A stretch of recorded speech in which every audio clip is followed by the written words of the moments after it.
Hello, everybody. Welcome one, welcome all, and welcome back to the Believe in Our State podcast. I'm your host, Tyler Carter. And I'm your host, Cody Vanciola. Cody, a lot has happened in the Iowa State sports world, so we have a lot to cover. So let's get into it, man.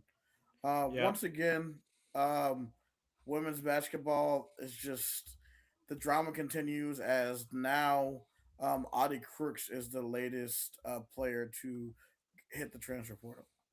Yep. Audie Crooks, in an announcement on Instagram earlier today, announced her intentions to enter the transfer portal. And try to find her kind of announcement or whatever. Okay, so in her letter announcing her intentions to enter the transfer portal, this is kind of what she said. In case you haven't seen it yet, I mean, I'd be surprised if you haven't, considering how big of a name Audie Crooks is to Iowa State. But this is the official kind of post that Audie Crooks put to announce her intentions. Cyclone Nation, thank you all for embracing me and showing up to Hilton every single game day. I've met so many of you out in the community, and I will cherish all of the genuine connections that I've built during my time at Iowa State. Words cannot fully express how grateful I feel to have called this place home. I want to thank my teammates for their friendship and all the great memories. To my coaches and all the Iowa State staff, thank you for always supporting me. I still believe the grass is greener where you water it, and I've done that here. It's why I want you to hear from me directly that I've decided to enter the portal and explore what it means to take root again in new ground with love and deep gratitude. Always, Audie Crooks. So, the biggest kind of thing here, obviously, Audie Crooks. There's no doubt, like she was probably like the biggest like name in the state of Iowa in terms of like college athletics, that is currently enrolled in college. So there's no doubt her value and what she brought to Iowa State. It it measures not just what she did on the court, but off the court, just with the contributions that she's done, and obviously being a Iowa raised kid from Algona. I mean, this is one that really basically like I mean the team already as a whole. I mean, we already had 9 enter, but everybody was so waiting to see what Audie Crooks does, and to see this is kind of like this feels like a really big blow to Iowa State's already depleted roster. Yeah, it definitely is. She was the face of really the face of the program at Hmm. that, and had like a national type of presence to her. So, I mean, her going to probably like maybe like a UConn or maybe like a South Carolina who is always on TV is maybe somewhere where I could see her going. Uh, Obviously, there's Iowa too. I don't know if she mm, would go there, but I I've considered Iowa, but I feel like just the like because I think Iowa already has Ava Hayden, and hmm with the type of play style and the role that Ava Hayden plays within that system for Jan Denson, I just don't think she would fit there because that would cut into Ava Hayden. And I feel like right, obviously Audie's limitations may be like a detriment to Iowa, so they probably won't. yeah. One team I have interestingly, and plus with the star power they have, I don't know, but like maybe a TCU if she just does decide to go in conference. I've seen that get thrown around. UConn, South Carolina. I don't know. Just to start, like I feel like I don't know. It would just. I mean, she's certainly gonna like have a lot of options considering like she's Oh probably yeah, like her and Addie Brown are definitely the two of the biggest names in the transfer portal. definitely. So so they're gonna definitely have a lot of teams interested in them, and a lot of teams would kill to have the players that produce at the rate Audie does, and her presence down low. Um, so she joins a list of nine actually. Well, it was originally 10 players out of Iowa State, but we actually learned earlier today also from Talia Goodman, who reported both Freya Jensen's moves. Originally, Freya Jensen was originally in the portal, but Freya Jensen has decided to withdraw her name from the portal. So, I mean, I'll take it honestly. It's not much, but it's honest work. So, as of right now, the women's basketball team, like well, at least the roster, we'll know more obviously when like the players come in from the portal. As of right now, the roster for Iowa State consists of Ariana Jackson, who announced her return earlier this week. Eventually, Paul, who also announced her return to Iowa State, and then we still have Macy Comito, the commit for Iowa State, so she's still committed to Iowa State. So So at least you have four. Like I guess yeah, you have four players coming back, and obviously we'll have to see what Iowa State does in the portal. But I mean, yeah, this is a big blow to Iowa State and probably the state of Iowa as whole. Yeah, I mean, you look at the way that this roster was constructed. You thought that the last 2 years they were primed to go on maybe like a Sweet 16 run, but so for some reason they ended up bowing out in the The first opening weekend, round, the first weekend, yeah. which is pretty unacceptable for that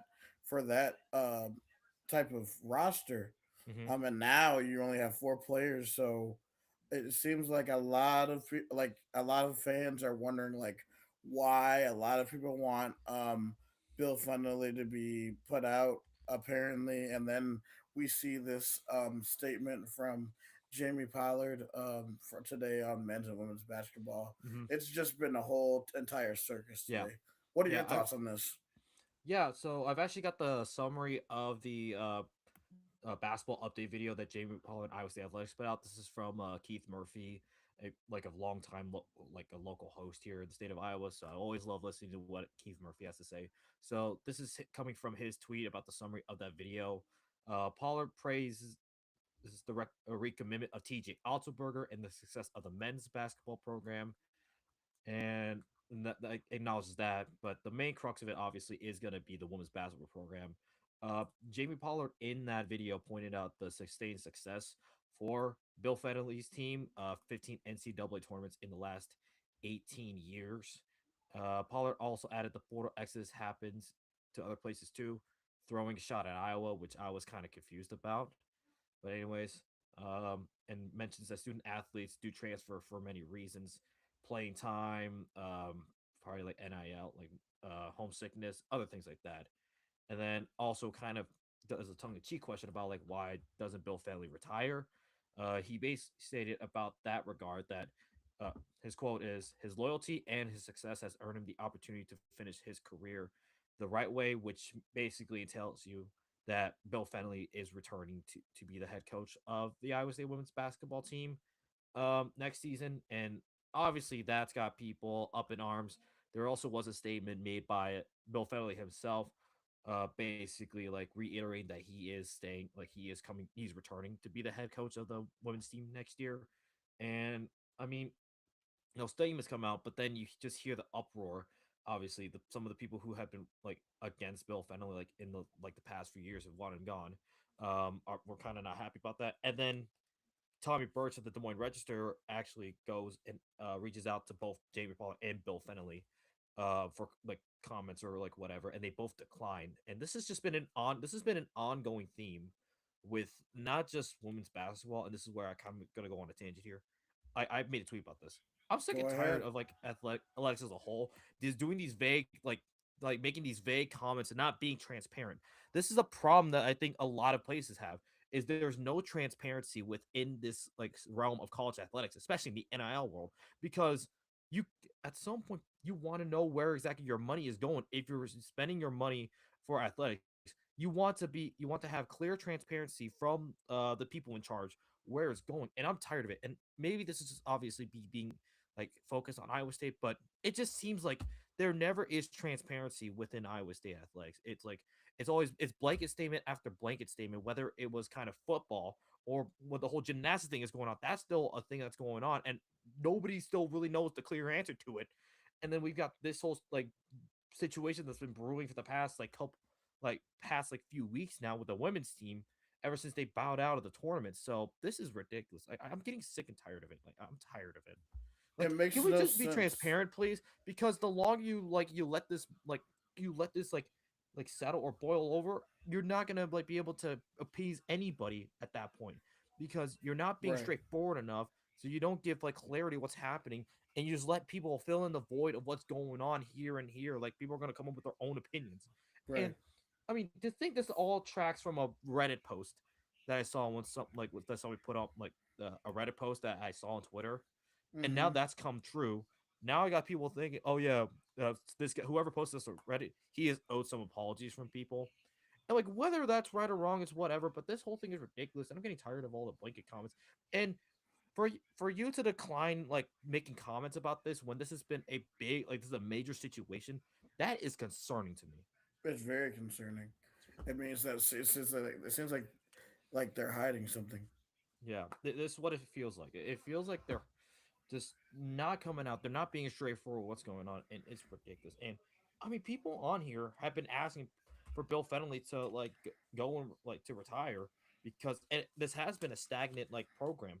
Yes, he has gone to the tournament consistently, which Pollard mentioned, but like going to the tournament, yeah, it's cool, but they've only made it out of the first weekend like once in the past 15 years being in the tournament, and that was the year. That was like Ashley Jones' sophomore year, if I'm not mistaken. And then they lose, they get blown out by a like they get blown out by Creighton, who was what a 10 seed I think that year. Yeah, in the Sweet 16, I remember that. Yeah. This like this whole thing is just I don't know, like this thing is ridiculous. Yeah, I'm interested to see how this whole entire thing develops, and like this probably is going to be something, Cody, that we probably will never know.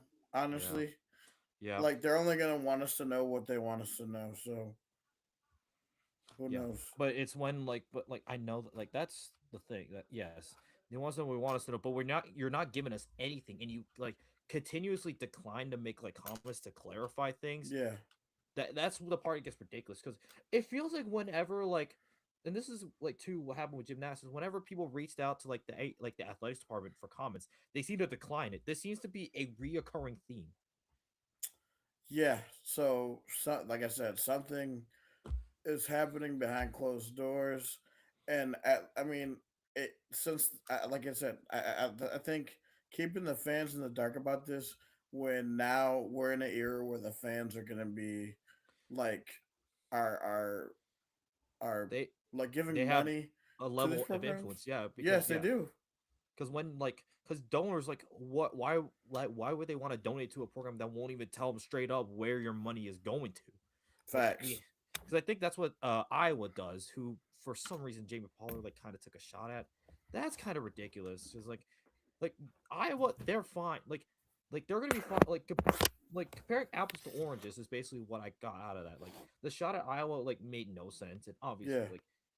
like how like Iowa's not losing their entire roster like Iowa State is. Let's be real. Mm-hmm. So that was out of nowhere, and rightfully so. Like everybody, like the Iowa fans, like they have a right to make this like we look like a joke because we're shooting ourselves in the foot continuously Right. with this. And I mean, also it's like people like obviously we have still people calling for it, but people calling for Pollard's job too.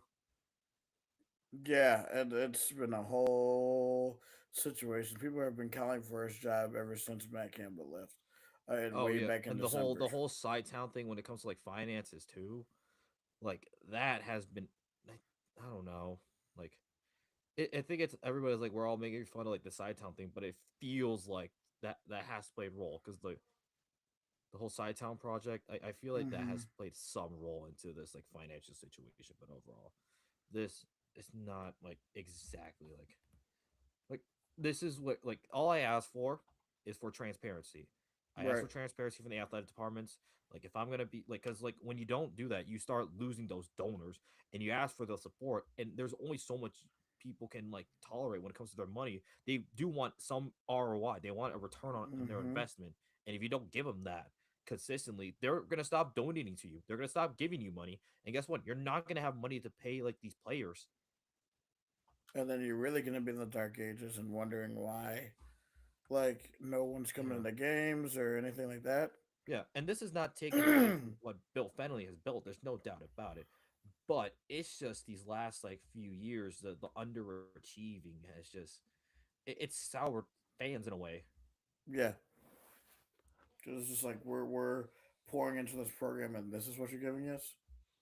Exactly. Yeah, there's only so much like a donor could like take before they put their money elsewhere. No, definitely. All right, Cody. I think we've talked enough about that. Um, right now, we're gonna go into our men's basketball report card.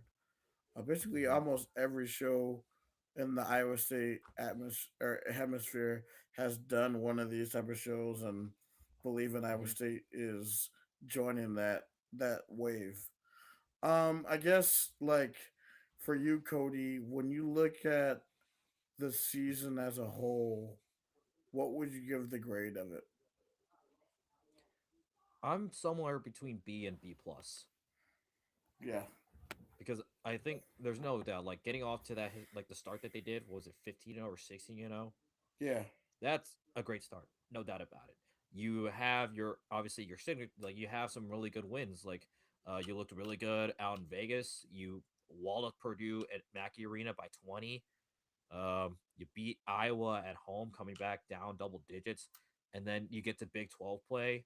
You, I mean, you compete like you beat the tar out of Kansas in your building. You beat Houston all within that same weekend. That's the defining part for like this regular, like the Big 12, like for conference play. That's probably like the two games I define most. Um, so you have that, and but you also had some real stinkers thrown in there.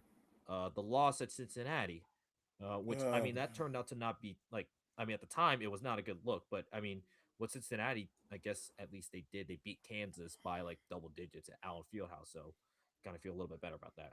But you then like you find yourself, I think you stumble at BYU after the Kansas Houston stretch where Milan was a basically a net zero on offense.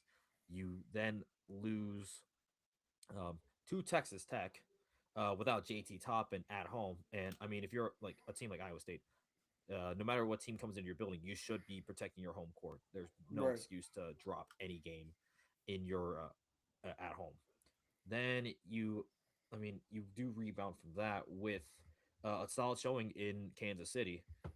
Wins against Arizona State and Texas Tech. You competed with Arizona, and I mean, you literally lost that game. Deja vu to Caleb Love with a Jaden Bradley pull up J from the mid range, where Killian Torrey couldn't do anything more on defense without fouling him. So you feel Yeah. fine about that. But then you go into the NCAA tournament, you lose Joshua Jefferson literally 3 minutes into the first round, and Iowa State looked pretty good. Like they looked like a new team. They looked really good without Jefferson against Mm-hmm. Tennessee State and Kentucky. But then in the game against Tennessee, that second half, you put up a like nothing. Milan got shut down. You were just like out rebounded, out physical, down low, and you lose by double digits. For a team that had Final Four national championship aspirations, that is a disappointment. It is. But so, I mean, if you look at the whole picture, I would say it would be a B and a B plus. Yeah, I mean, I'm taking the B plus because you also have to consider you played the entire tournament basically without Joshua Jefferson. So you try to do what you could, but you ran into Tennessee, and that was just a bad matchup. So that's what it is. But it's a pretty good season. It's another case of the what ifs, and that seems to be a recurring theme with Iowa State athletics, and especially the men's basketball team. Um, I mean, we have to what the Niang broken foot. You've got the Chris Babb ankle injury, and probably some other injuries that's gone on, and Mm-hmm. it feels like in a way Iowa State basketball is kind of snake bitten. Yeah, we talked about it on Monday's show how we possibly think that the what or that just Iowa State could be cursed or whatever. Well, which I don't think it is. It's just that we were not able to go over the hump. Yeah. Yeah, I probably would say my grade for the season is going to be a B. There's a lot of good things I liked and saw, and how Torrey and Bateman came along in the second half, or in Hmm. the second half of the season. They ended up being huge producers for us. I also will say that some of my favorite uh, parts of this season was definitely Mackey, because we were literally coming off of Matt Campbell leaving for Penn State, and we needed a pick me up. And the basketball team did just that. And then Valentine's Day weekend of just literally, um, like with KU and Houston winning both those games, and well, one of them in dramatic fashion, other one in a blowout. Like that Kansas one was so glorious, and then you drop BYU and you drop Texas Tech, a game you shouldn't lose at home.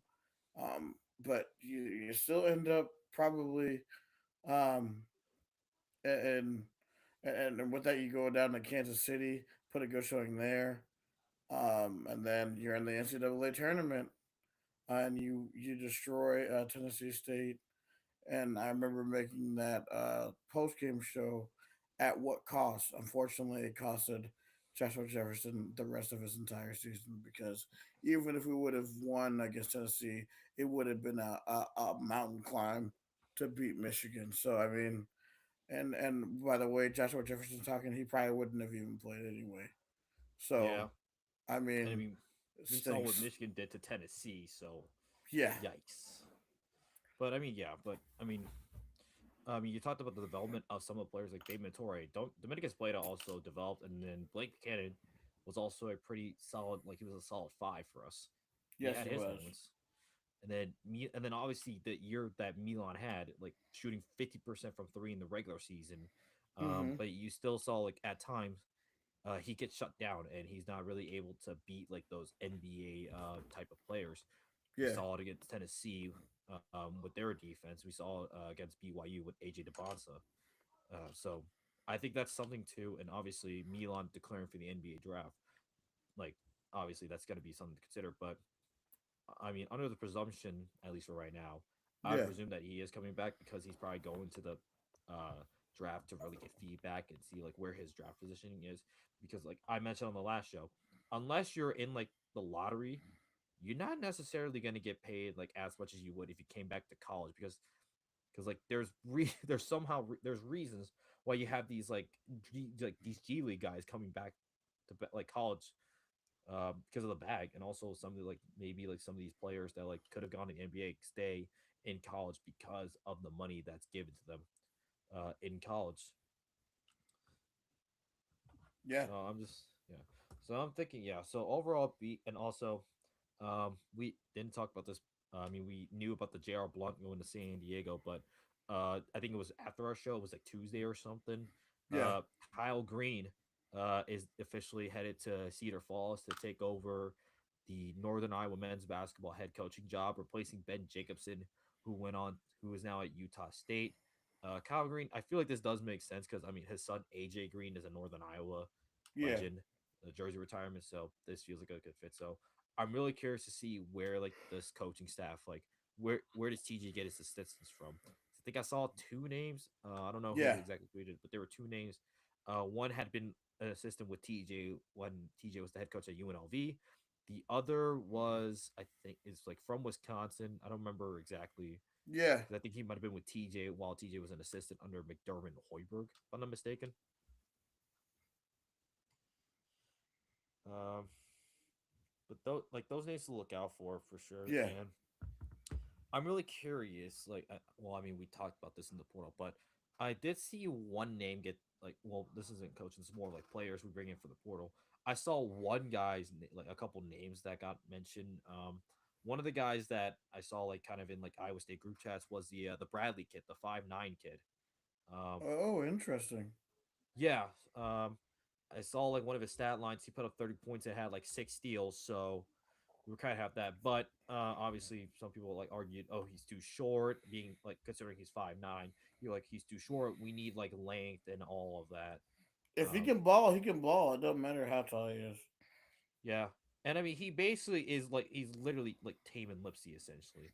With what I like when I saw his stat line, I was like, that's literally Tame and Lipsy. Yeah. Yeah, So I had to go find that. But I mean, I would see like for sure that so two I think it was let me see. So Carson I remember, let me see. From NDSU. So a guy from we have one of the guys, Carson from NDSU. I don't remember the first name, but could potentially look there. One of mm-hmm. his one stat line I'm looking at: 29 points, 7 rebounds, shooting 73% from the field, and Yeah, then Johnson, the kid from Bradley, 35 points, 7 assists, and 6 steals, and that was the game against Evansville. So I don't know if you're familiar with Johnson from Bradley. yeah. No, Should be interesting to see what the coach or what the assistant coaching search will be like. Hmm. Yeah. So and like we just like some names that we threw around. I also threw in some names too. Uh, Anthony Robinson the second from Mizzou. What is a name that got thrown around in some group chats, and also Isaiah Harwell from Houston, but also Yeah, I heard that one too. but also a Buffalo guard, David Friedag. Stop me if you heard this before. Guy goes from we bring in a guy from a guard from Buffalo, I heard it before. and also he's a four-star. Okay, so he began his career at Wisconsin. Yeah, 6'2" sophomore Daniel Friedag averaged about 20 points per game, 4.3 rebounds, and about 4 assists per game. Man, that's very, very impressive. Maybe he'll get maybe the. And I believe, yeah, he was recruited by Iowa State out of high school. Mm, So okay. yeah, so Minnesota guy. So that could be something that essential, but kind of like obviously when the portal opens up after the national championship, I think we're going to be seeing more like names come in for Iowa State. Yeah. Um. So now with that, we are going to take a look into spring football. Cody, we have seen um just the social media, the social media page going crazy for football. Hmm. You saw Coach Bobbitt, Jesse Bobbitt, mic'd up Hmm. at practice, and so it's been fun to watch, man. Yeah, I've been like looking into that, and like for sure, like this is like one of those things where obviously no one has any idea what's going to happen, but I think right now we're just along for the ride to see what we get. But I think I do like what we have thus far in like these like spring ball from Coach Bobbitt. Yeah, Uh, there is a spring showcase that will be taking place, like that it's open to the public. The spring showcase is set for Iowa State. It will take place Saturday, April 25th, 10:30 a.m. So this was posted ironically on April Fool's Day, which I got scared for a second. I was like, oh no, is you're this it? Yeah, like, so oh this is no, yeah, so in the press release, uh the Iowa State football program will host its spring showcase, the first under head coach Jimmy Rogers on Saturday, April 25th. This event is open to the public and will be basically kind of a open practice for fans to get their like first look into the new team. Uh, Fans attending the event will be directed to park in the lots north of Jack Tri Stadium. So basically, the the old the tailgate lots where we would tailgate whatever between Hilton yeah. and Jack Trice. For those in attendance, seating will be available on the east side of the stadium. So that is the side facing the RV Village. The Yeah. northeast and southeast gates to the stadium will open at 10 a.m. And football posters are also available. There's So if you are going, make sure you get a football poster. Um, I mean, we go back into it. We go back into just talking about spring football, man. I'm loving what I'm seeing, like out of the team, man. yeah, Because it's basically Cyclones against the world because nobody is giving us a chance. Mainly just because we just came out of like a decade of knowing what to expect with Iowa State. right. Now in a new regime, we don't know if it's gonna succeed or not. So we Yeah. got to be able to trust the process. Jeez. Some habits die hard. Oh my. Did you see okay, so this is like did you see what so this is I think it was like I mean, I don't want to talk too much about Penn State, but this is kind of hilarious that so they put up like a thing in their press room or whatever. It's like the code of conduct whatever. Yep. Doesn't it look oddly familiar to something you've seen before? Yep. So Oh yeah. I have the image here. If I can share. But basically we've seen this before, and I mean this is kind of hilarious. The Nittany Lion Code of Conduct, ladies and gentlemen. For those who aren't Oh able to see my the image, goodness. so this is just good God. Okay, so those who are not like on the stream, seeing the photo, this is basically what the Nittany Lion Code of Conduct reads. First bullet point: I can always be heard saying please when asking for something. Second bullet point: when given something, I will always say thank you. Third bullet point: likewise, when someone says thank you, I will say you're welcome. Fourth bullet point, to politely interrupt, I will say, excuse me. The fifth bullet point, I can always be heard saying yes, sir, no, sir, or yes, ma'am, no, ma'am, to my parents, instructors, coaches, advisors, managers, trainers, etc. Sixth bullet point, phrases such as good morning, be safe, how are you, and have a great day are all part of who I am. And this is the kicker. I am the respectful Nittany Lion.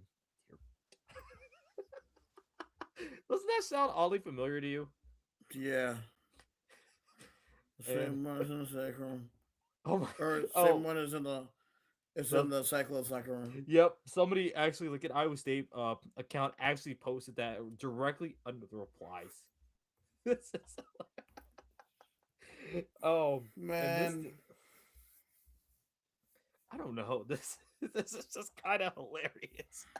it is pretty funny. I'm not gonna cap. Oh, it's just funny when like you're not the ones being subjected to it, but Right.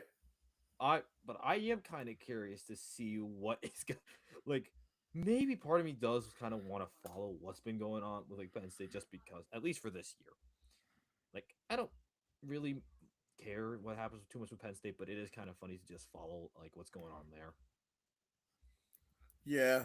I mean, it's just I'll be keeping tabs. Yeah, Um, of course, but yeah, but it's not like our main attention. But right. I mean, if we want to go like from Iowa State, this has been something. Texas Tech has found themselves in a bit of a sticky situation with the Brett Yormark.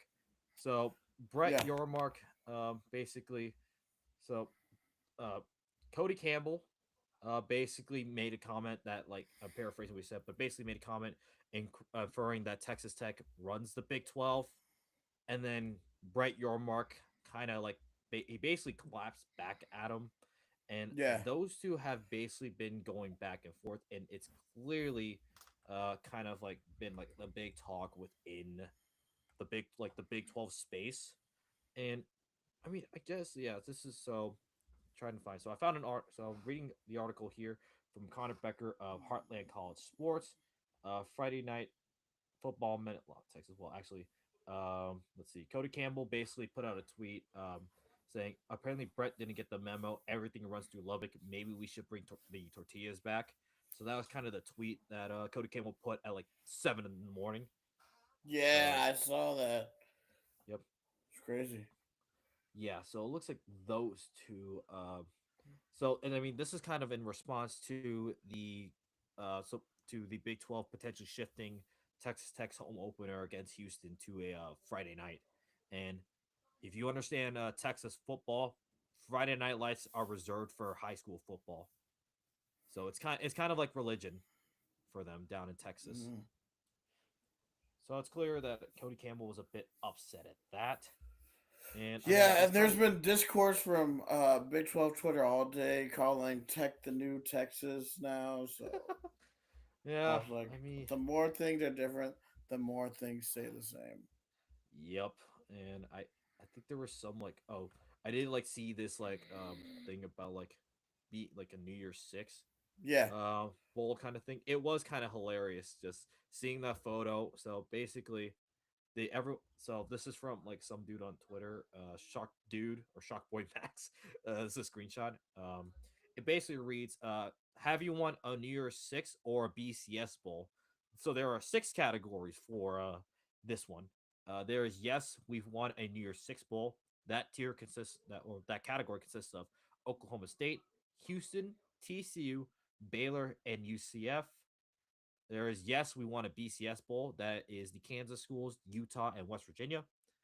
There's the third category of we won a major bowl pre BCS era, which is the Arizona schools, Colorado, and BYU.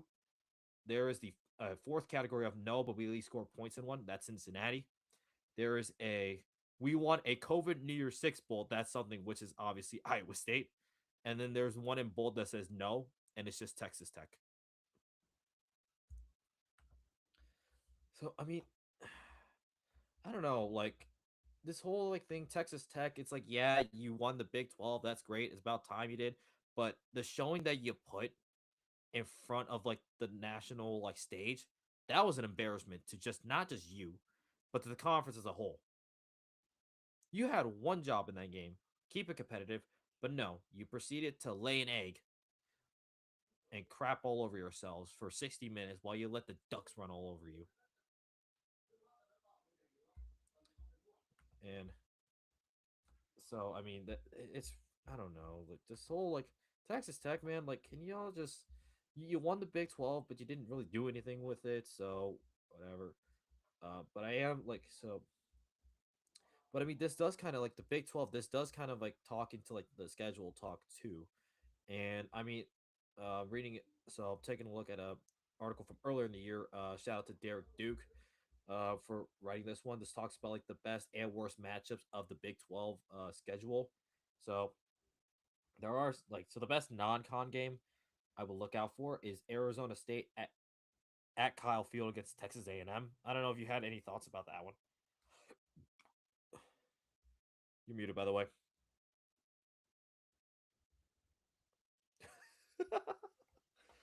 Man, uh-huh. sorry. Uh-huh. Um, So yeah, yeah, no. So that matchup right there, when you're talking about them going to Texas A&M, definitely going to be interesting and a statement game for the Big 12. yeah.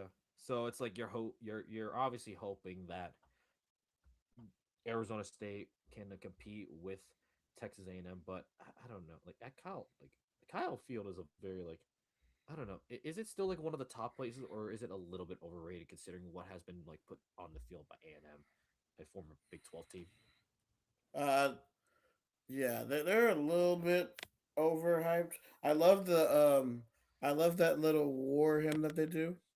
Yeah, But I mean some people find otherwise, that corny, yeah, it is a little bit corny a if you ask little me. bit corny, and like, and I know some people like Twitter called it a little zesty to say the least. It's the nicest way to put it. Zesty. Yeah, Yeah. but I mean it is a pretty unique thing for them. But um, I mean I guess I mean there's not really much. This is like kind of the off season. It feels like weird, but I guess well I mean I'm looking at basically the Big 12 schedule. So just seeing some of the matchups here. I think we kind of talked about the schedule a while ago. So I guess we Well, might let's as take well. a look at. I mean, we might as well. It's options. Let's take a look at it because I mean, obviously, right now we're going to be prepping for football talk, Yep. but that's not for another few weeks. But Yep. yeah, So so uh so this is the Big 12 conference schedule. So this doesn't have any of the non-con games. I have to go find like all the Big 12 non-con games, but the Big 12 schedule starts in week 2, where Arizona will be heading to Provo to take on BYU.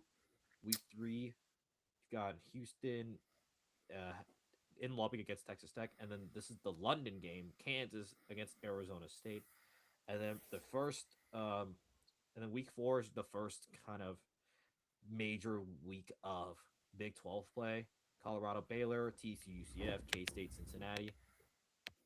Yeah, this in there. Oklahoma State, West Virginia, and then Utah at Iowa State. Um, mm. so early, I think this would probably be an early test, but I'm curious. I guess for both teams, really, because both teams are going to have new coaches. Considering Utah is like replacing Kyle Whittingham, obviously we replaced Matt Campbell with Jimmy Rogers. So this, I think, at one point felt like a good measuring stick. But I'm curious to see what Utah is going to look like um, I mean, post Whittingham. honestly, like I wouldn't be surprised if we get the because experience is going to matter in this conference. I wouldn't be surprised if we get the same two teams in the conference title game. I could it could easily be BYU and Texas Tech again. Yeah, Um, that's true. but I mean, Arizona's gonna be in what year? Is this gonna be year 3 under Brent Brennan? Yeah, I think this is going to be year 3 under Brett Brennan, and I mean So we I saw what mean, they did. Like, yeah, I mean, and like you look at week 2, if they can go to Provo and knock off BYU, I mean, that could loom large for them. Week 3 is interesting with Houston at Texas Tech. Texas Tech was making a big deal out of the game being on a potentially, Friday instead of a Saturday. So, yeah. So that is gonna probably, and plus obviously Willie Fritz. I want to see what another year Willie Fritz will be for Houston, yep, year 3 for considering him their as well. trajectory. Yep. So and then Heading in October, the unofficially official Riot Bowl, West Virginia heads to Ames. I was this what we get? Rich Rod. Rich Rod and Jimmy Rogers. Interesting matchup. You look at and then you look at the week before K State and at Cincinnati. Um, K State going to Nippert. That's going to be interesting with Yeah, Avery Johnson yeah, and Colin Klein back at the helm. They haven't been together yeah. since 2023 And when he I'm was curious to offensive see. coordinator. Yeah, I'm curious to see what the pulse of K State is going to look like, considering the situation they got with Gene Taylor. So, and the Oh football yeah, program, man. they've got their drama going on. So that's been kind of under the radar. Week 6, Iowa State heading to Provo. Um, I this is I gonna mean, be honestly, bro, like this is gonna like when it comes to the time when we do our schedule prediction show. yeah.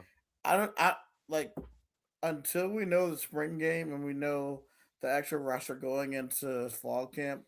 I honestly don't know when we're gonna be able to accurately like predict the rosters and do a roster breakdown because we we're gonna be unsure of this team. Like I like it Hmm. like we said, the last decade we've known we're like okay, these are the players that are gonna be playing. So it that we knew what they were about. We don't know what any of these players are gonna be about. So I, my guess is just as good as yours. Yeah.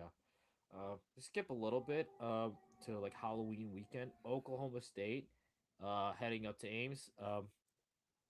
Basically, this is basically the Oklahoma State Mean Green, considering they're bringing in Yes. the head coach and Drew Mestamaker, Mm-hmm. taking on the Iowa State Cougars, bringing in Jimmy Rogers, basically. Yeah. So, two new coaches to the conference. I'm curious about this one, and that one's going to be something to look out for. Um, Iowa, then week 10, the Holy War. Like that's no doubt probably going to be a Mm. really fun matchup. Like that's probably the best rivalry currently in the Big 12 conference in football. Yeah. You get and then you have Okie State at K State. That one's gonna be interesting. Yep.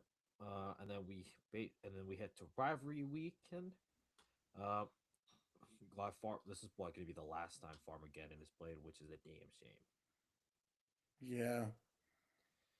How disappointing. But I mean, just kind of. I mean, there's a lot that I don't know. And then obviously the Big 12 championship game is being moved to Friday night. Uh, Forgot about that.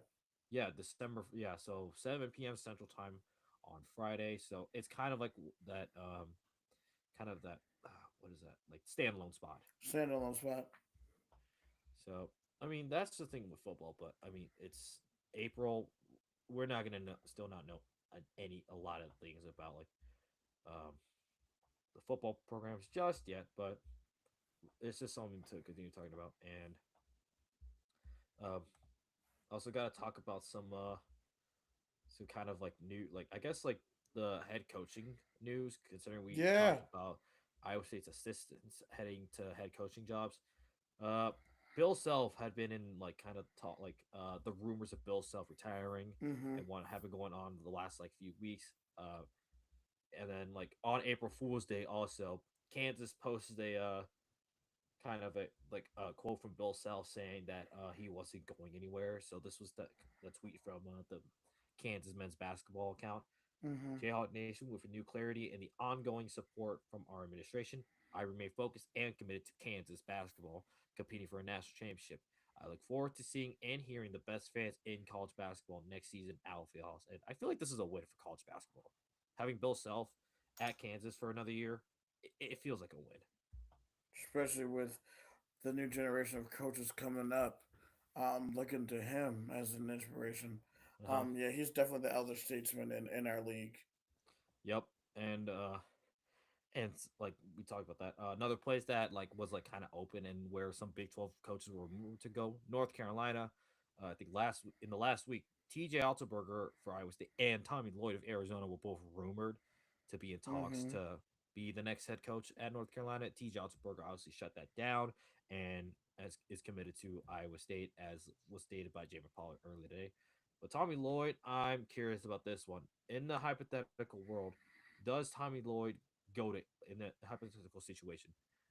If Tommy Lloyd gets offered to go to North Carolina, I don't know if we talked about this, but do you think he would take the North Carolina job? They would have to give him an offer that he couldn't refuse. For me, like yeah, like I said, for me, I know if I was in that situation, it'd be an offer that I couldn't refuse. But just, I mean, you're all alone other than the West Coast, and like Arizona could become a really really big superpower out there. It's Hmm. in a desirable area where people want to be go to a warm school. I mean, Yep. and they're in the Final Four this year. I Hmm. mean, you have a chance to basically play for a Final Four every single year you're there. Hmm. I stay at Arizona, but like with North Carolina, and they give you that type of those type of resources. I I I, I think there's only so many times you can say no. Yeah. And yeah, so I think for right now, Tommy Lloyd would probably is going to stay at Arizona, but I wouldn't like. Yeah. I'm that's something to look out for. But I mean, as of right now, I didn't realize this. We are basically at the end of the college basketball season because this weekend is the Final Four and national championship game. So we already are talking about Arizona. I guess we could talk about their matchup with Michigan. Yeah, this one is they basically are mirror images of each other. They both have gigantic bigs inside who love to bang on the glass. Um, they have a g- good guards who can score, um, and they have both have deep benches. I think the advantage is Arizona's game because I think they have better guards and they have more bench depth than Michigan does. Hmm. Um, I do think Arizona's going to win in a close one, but this one is going to come down to the wire. Yeah, the matchup I guess I would look for is probably like obviously Yaxel Lenneborg versus like Jaden Bradley, like to see. Yeah. But I think yeah, the guards. I mean, you also have Braden Burries, who's another really good guard. I feel like just the match, like the guard play between Bradley and Burries, is better than what uh, Michigan has. And obviously, Lenborg is going to be a problem. Ademara is going to be an issue, but I think Mo Mm-hmm. Krivas matches up pretty well against Mara.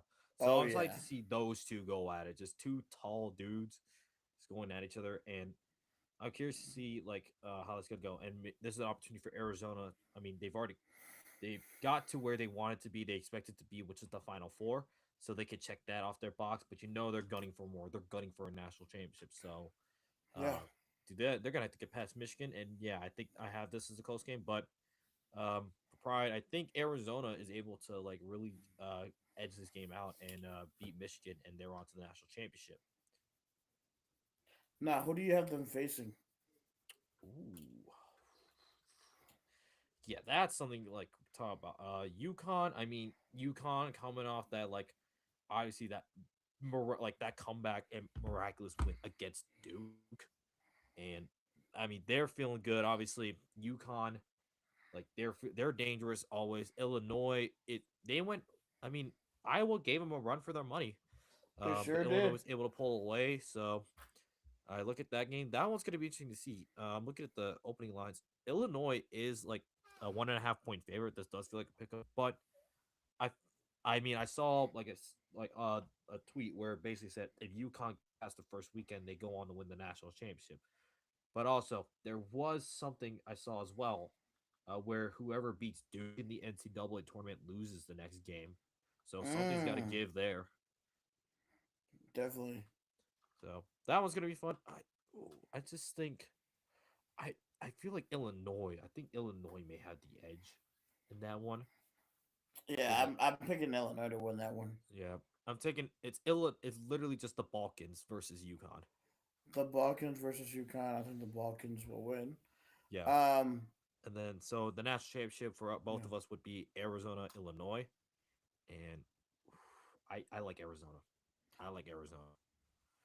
Arizona. Okay, so there. If it's Arizona, Illinois, this goes. Arizona owes them payback for the for 2005 in the Elite Eight, where they were where Arizona was up double digits with a few minutes to go, and Illinois I think went on like a 10-0 run to tie the game, Yeah. and Illinois ended up winning in overtime. The game was at Allstate Arena over by Ooh. O'Hare, so basically it Mm-hmm. was a home game for Illinois. Probably it's basically gonna be the same thing, since uh the Champaign is like closer to Indianapolis than it is Chicago. Yeah. So like Arizona, Illinois, I really would like that natty, but Arizona, UConn would be a rematch from the regular season. Mm-hmm. But I'd still expect Arizona to cut down the nets.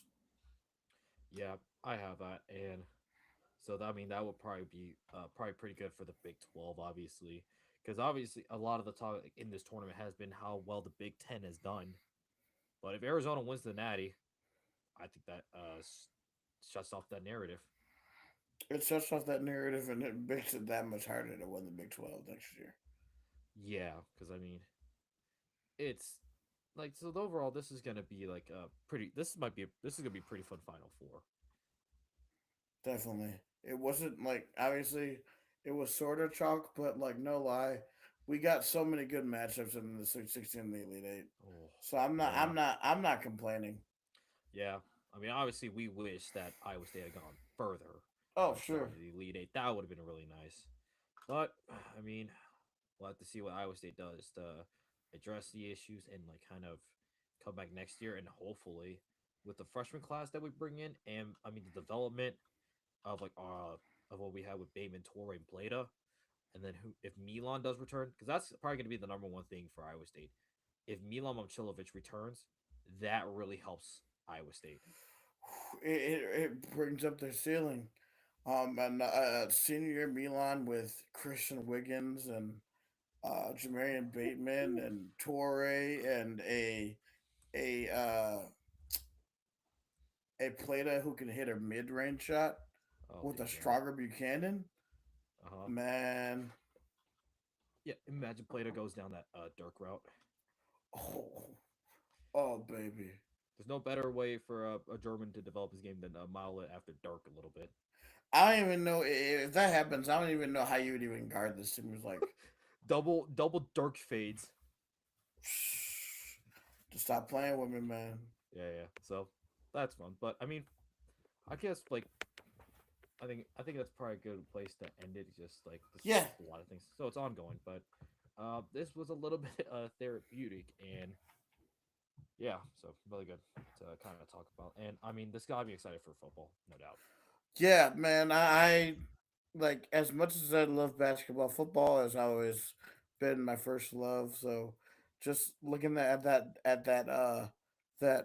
Coach Bobbitt video Hmm. of him coaching the linebackers and stuff, I'm really excited to see what unfolds of this football team, and I cannot wait to be there Yep. on April 25th.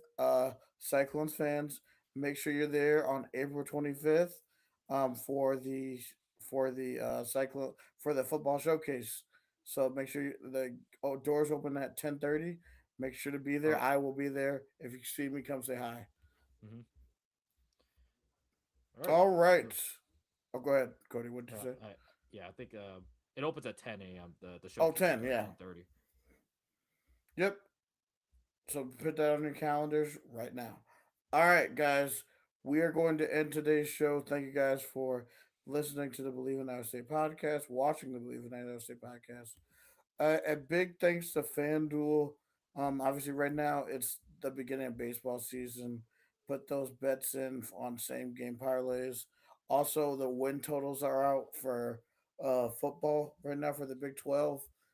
So be prepared. We're probably going to be doing win totals for the for each conference. So I know we had a good listenership on those shows, so watch out for that. Um, you can find Cody on Twitter at Joshua Jefferson's Well, ankle boot, but I think it's changed again. So yes. It is officially Tia propaganda. So Nelly Tia propagandist. Yeah. I'm on the volleyball, and Chrissy Johnson, which we trust. yeah, so that's where you can find him at. You can find me on Twitter at SciTech Guy. If you want to chat up or chat me up, uh, follow us on social media. Follow us what we're doing there: Twitter, YouTube, Facebook, TikTok, Instagram, and Twitch. The Twitch handle for Bleav in Iowa State for Twitch is Bleav in ISU 2025.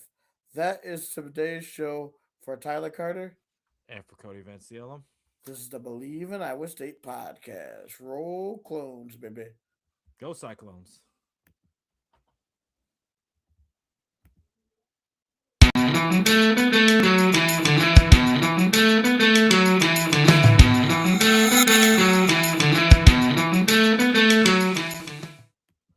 All right, good show. I think my family's calling me for dinner, so I'm gonna go ahead and have that. We're having lobster tonight. Ooh, fancy.